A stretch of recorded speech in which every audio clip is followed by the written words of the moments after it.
9월 18일, 한국 트로트 신의 아이콘 빈에서의 생일이 더 이상 개인의 기념일이 아니다. 달력의 숫자를 넘어 도시의 전광판과 거리의 함성, 온라인 해시태그가 동시에 움직이는 글로벌 생일 페스티벌로 확장되고 있다.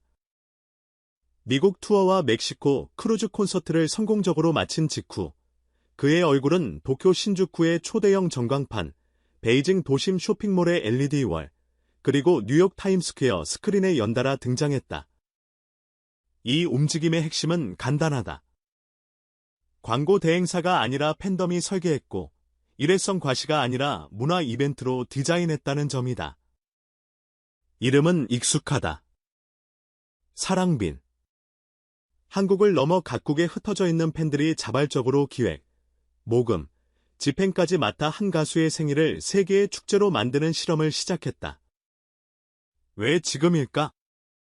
투어로 현장에서 체감한 에너지가 온라인에서 증폭되며 보답의 형식을 찾았고 그 최적의 타이밍이 바로 생일이었다. 팬들은 말한다. 그는 무대에서 진심을 증명했고 이제 우리의 차례라고. 그래서 선택한 방식이 도시의 상징물, 즉 전광판과 랜드마크였다. 스쳐가는 광고가 아니라 도심의 시간을 잠시 멈추게 하는 시각적 선언. 신주쿠의 3D 보드 앞에 모인 팬들은 휴대폰을 꺼내 기록했고 해외 커뮤니티에는 이 장면을 우리 도시에도 가져오자는 댓글이 줄을 이었다. 베이징 중심가에서는 몰래 대형 미디어 파사드 운영사와의 협의가 빠르게 진행됐고 타임스퀘어 상영 프로젝트에는 거액의 크라우드 펀딩이 순식간에 채워졌다는 후문이 이어졌다. 중요한 건 금액이 아니라 방식이다. 공식 게시글의 비용, 일정, 콘텐츠 가이드를 정리하고 기부자 리워드 대신 공개 회계와 현지 규정 준수를 전면에 내세운 운영 원칙. K-팝 팬덤의 노하우를 흡수하면서도 트로트 팬덤의 연령 스펙트럼과 지역 커뮤니티 문화를 결합한 혼합형 운영이 눈에 띈다. 국가별 기획의 밀도도 높다. 일본 팬들은 빈에서 데이라는 이름으로 지역 카페를 통째로 브랜딩, 사진, 영상, 그래픽 아카이브 전시와 라이브 상영회를 병행하고 현장에선 생일 주간 한정 음료와 포토카드, 그리고 가사, 필사 노트를 제공하는 등 참여형 동선을 짰다. 중국 팬덤은 상하이에서 블루 앤드 화이트 풍선으로 거리를 채우는 플래시 퍼포먼스를 예고했다. 세계 상징성과 동선의 안전을 동시에 고려해 지정 구역, 지정 시간, 자원봉사, 안전요원을 사전에 공지하고 무분별한 군중 몰림을 막겠다고 선을 그었다. 미국 커뮤니티는 타임스퀘어 송출과 별개로 도네이션 라이브를 열어 현지 병원과 지역 문화센터에 기부를 연계하는 모델을 꺼내들었다. 생일을 빌미로 모였지만 결과물은 도시와 이웃에게 남는 구조. 팬덤이 이벤트 제작자이자 지역의 이해관계자라는 자각이 엿보인다. 관심은 숫자로도 확인된다. SNS 해시태그는 각국 언어로 분화되어 실시간 트렌드에 이름을 올리고 팬카페와 커뮤니티는 위치, 시간, 전광판, 크리에이티브 가이드가 공유된다. 신주쿠 빌보드 앞에서 눈물이 났다. 그의 목소리가 일본의 밤 공기와 섞이는 느낌이었다. 타임스퀘어에서 영상이 떴을 때 심장이 터질 줄 알았다. 우리 프로젝트가 성공해서 행복하다. 아이들이 한국어 가사를 따라 부른다. 언어를 넘어 감정이 통한다는 걸 처음 체감했다. 같은 현장 반응은 콘텐츠의 확산이 감정의 연쇄로 이어지는 과정을 보여준다. 단순한 인증샷이 아니라 나의 맥락을 덧붙이는 후기들.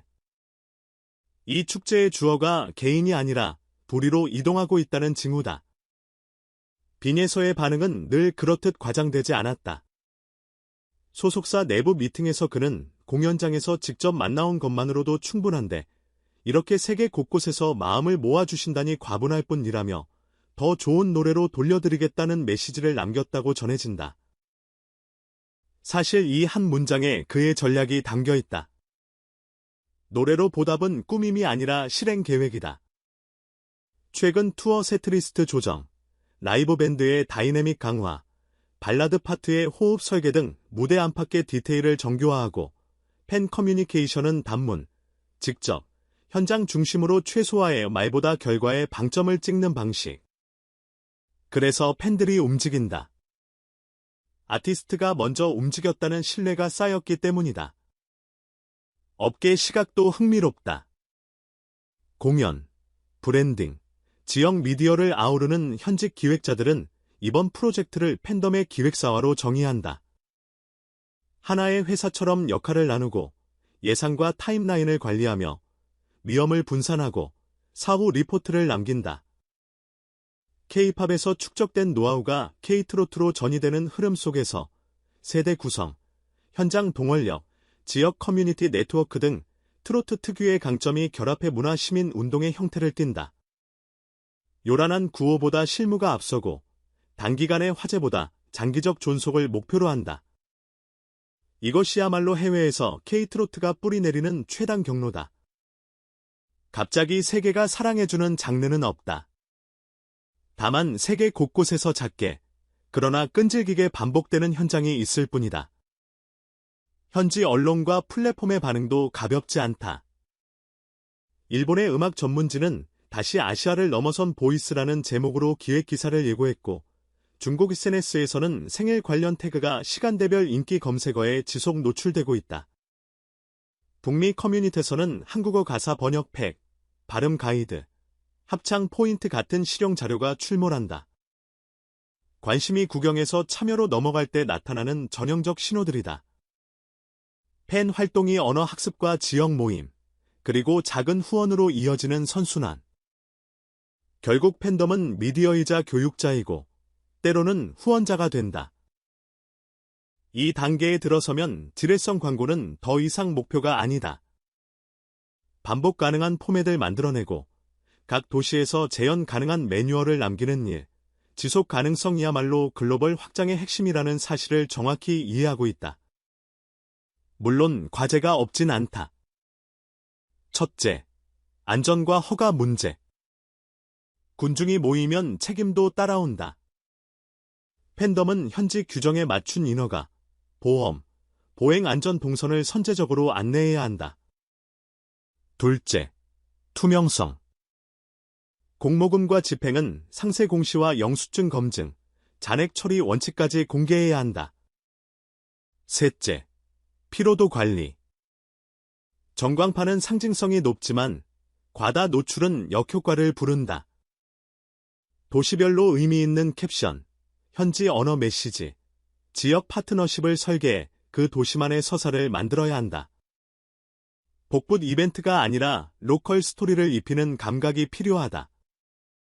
사랑빈이 이번에 보여준 가이드라인은 이 세 가지를 일정 부분 반영하고 있다. 그리고 그 성숙함이야말로 빈에서 브랜드의 장기 자산이 된다. 팬들의 댓글을 조금 더 들여다보면 왜 이 현상이 오래갈지 보인다. 생일 주간 카페 전시는 오픈 10분 만에 예약이 끝났다. 우리 동네 어르신들도 같이 오신다. 상하이 풍선 퍼포먼스는 부모와 아이가 함께 준비한다. 누군가에게는 한국 가요를 처음으로 현장에서 접하는 날이 될 것이다. 타임스퀘어 영상은 우리 모두의 기념사진이 된다. 누군가는 사랑을, 누군가는 언어를, 누군가는 용기를 배웠다고 적었다. 세대가 섞이고 역할이 분담되고 참여가 일상이 되는 순간 팬덤은 유행에서 문화로 변한다. 유행은 빨리 뜨고 빨리 진다. 문화는 느리지만 오래간다. 지금 벌어지는 일은 명백히 후자에 가깝다. 음악적으로도 함의가 있다. 트로트는 근본적으로 현장 음악이다. 호흡을 공유하고 박수와 콜 앤 리스폰스를 주고받는 구조. 그래서 전광판이 상징하는 도시의 무대와는 트로트의 미학과 잘 맞는다. 무대가 공연장 바깥으로 걸어나와 시민의 일상 속으로 들어가는 순간 장르는 경계를 잃고 확장된다.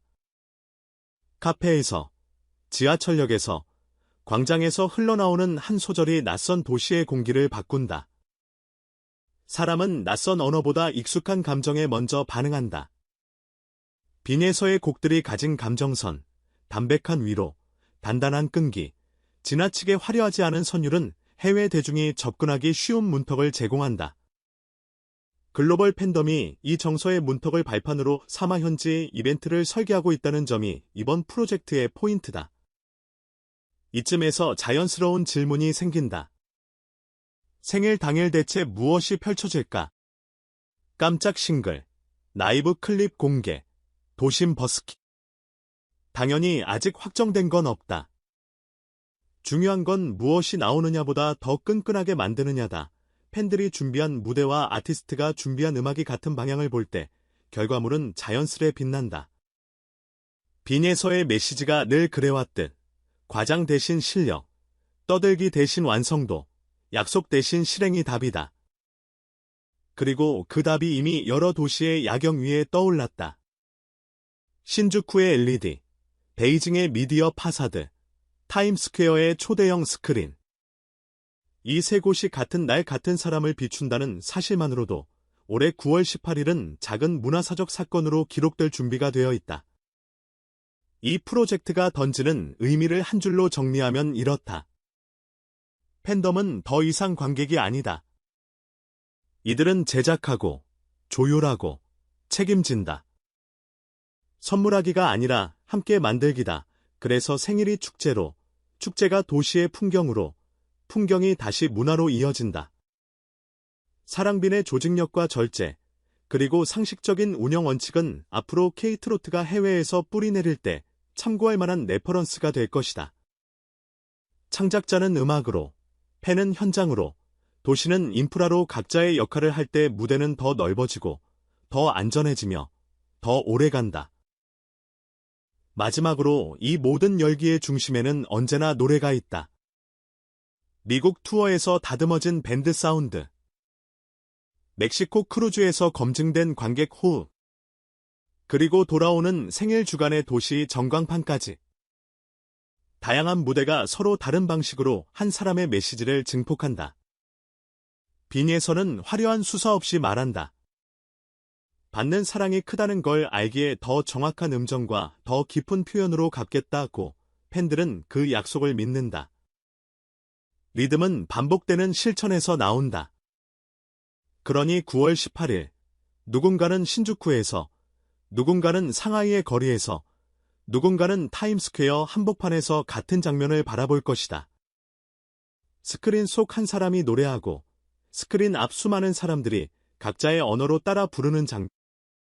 그것이면 충분하다.